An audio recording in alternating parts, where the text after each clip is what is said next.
এই প্রথমবার সারাদিন উপোস করে নিজে হাতে সবটা তৈরি করে আজকে কোজাগরি লক্ষ্মী পুজো করলাম। হ্যালো সবাইকে, চলে এসেছি নতুন আরেকটি ব্লগ নিয়ে। আজকে ঘুম থেকে উঠতে একটু লেটই হয়েছে। দুপুরবেলায় স্নান টান করে আমি একদম লেগে গেছি লক্ষ্মী পুজোর আয়োজন করতে। তাই সবার আগে ভাবলাম যে তিলের নাড়ুটাই করে ফেলি, কিন্তু তিলের নাড়ু করতে গিয়ে আমি করে ফেললাম মহা সর্বনাশ।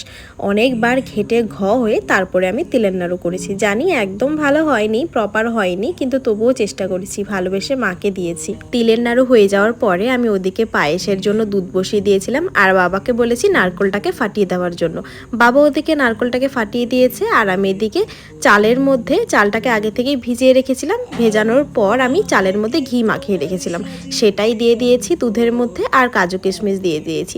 এদিকে পায়েসটাও মোটামুটি হয়েই গেছে আর বুনুকে বললাম যে নারকলটাকে একটু কুড়িয়ে দেওয়ার জন্য, তাহলে আমার একটু তাড়াতাড়ি হবে। মনে অনেকটা সাহস নিয়ে অল্প করে লক্ষ্মী পুজোর আয়োজন করেছি। ছোট হোক বড় হোক, পুজো তো পুজোই হয় বলো, আয়োজন তো সবই করতে হয়। আর এদিকে দেখো আমার পায়েসটা কিন্তু হয়ে গেছে।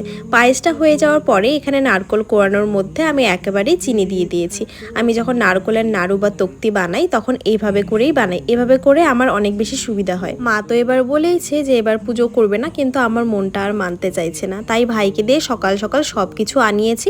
এবার সব কিছু হয়ে যাওয়ার পরে এখানে আমি অল্প করে ভোগের জন্য খিচুড়িও বসিয়ে দিয়েছি। জানো তো, কখনো কোনো পুজো পালিতে বলো, মানে আমি এতক্ষণ কখনো উপোস করিনি, আজকেই ফার্স্ট করছি। আর সকালে ঘুম থেকে ওঠার পরে একটার পর একটা কাজের মধ্যে লেগেই আছি, তাই কিন্তু একটুও খিদেও পাইনি। আর এদিকে আমার ভোগের খিচুড়িটাও হয়ে গেছে। আর এদিকে আজকে কিন্তু প্রথমবার আমি আমার স্টুডিওতে লক্ষ্মী পুজো করছি। আর বুনুকে বলেছি যে এখানে আলপনাটা দিয়ে দেওয়ার জন্য, কারণ যেহেতু আমি পুজোর জন্য জোগাড় করছিলাম রান্নাঘরে, আর তাই জন্য আমি এদিকে আলপনা দেওয়ারও সময় পাবো না।